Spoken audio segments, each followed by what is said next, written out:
So we changed the approach, but chord tones nonetheless. We're coming into the one chord with a nice classic bend and double stop waiting for us right on the downbeat. Just let that ride. You know, maybe want to give the neck a little shake to get some vibrato, but even you don't really have to. Now, this solo is definitely calling upon some of the great embellishments that you hear the Allman Brothers playing in their classic version of this tune. So we're going to use the interval of a sixth, and we're going to ride that chromatically a lot. So we're going to walk up to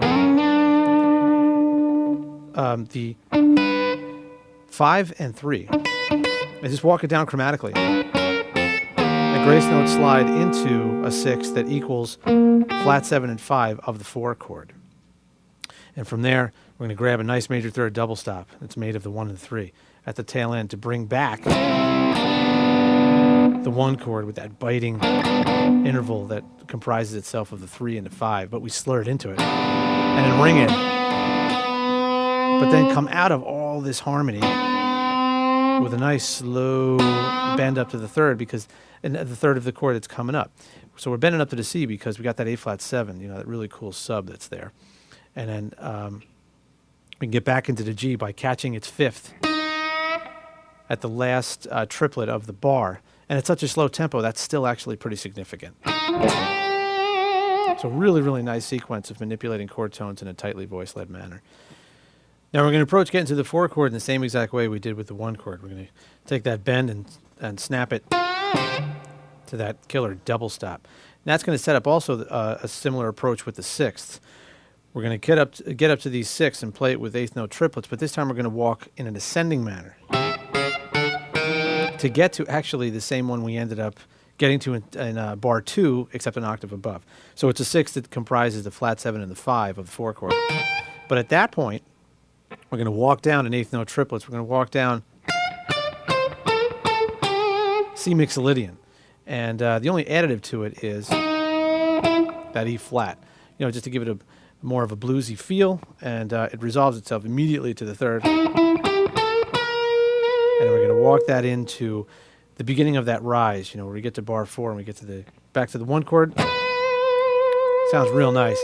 You know, we get a half-step relationship between the last B flat of bar 4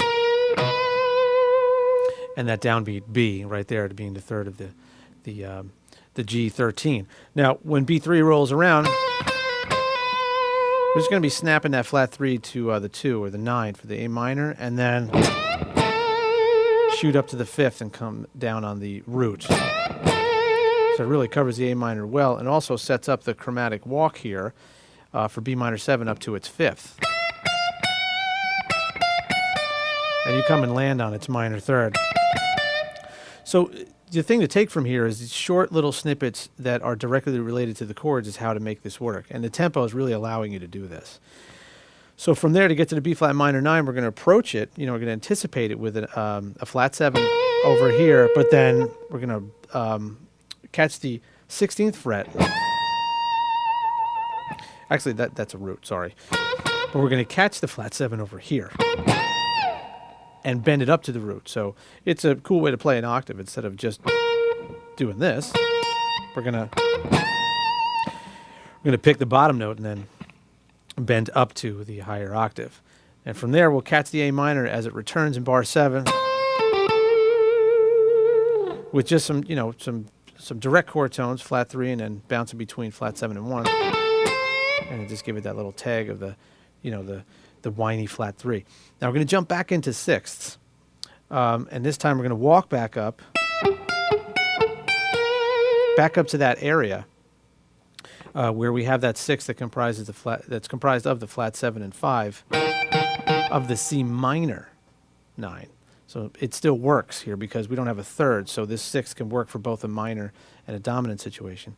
So at that point in bar 10, we're gonna ride it out and just really get that across until we slide that up. Oh, let's try that again. Until we slide that up to the flat 7 and walk that down. We're still against C minor, and we're against an extended C minor, but whether that's there or not, we can still do this. We're going to play a flat 7 and include the 5th, the 11, and the 9, You know, you can look at it as really outlining a G minor thing too, but that's a fifth above that minor chord, so we know that works. That brings us to the final two bars, bars 11 and 12, where come crashing down on that double stop for the one chord. And it reminds us of what was happening in bar 3. Same exact thing, except an octave higher. We're coming down and slamming on that double stop that creates the 3 and 5. And we're going to blow through just like we did in bar 3. We're going to arpeggiate that and then come out of it with a half-step bend that marks not a sub, but a 4 chord. But it's nice how that worked out because it's the same exact notes. The only difference here is we're not going to catch an E flat because we're not playing to A flat 7. We're going to catch a D because we're walking into a G chord and we're also playing over a C, a C7. And then just to end it, to take influence from the D augmented chord that's played at beat 3 in bar 12, that's exactly what we're going to do. An arpeggio for that chord. Very nice. Okay, let's get into this third chorus. We're going to change things up yet again.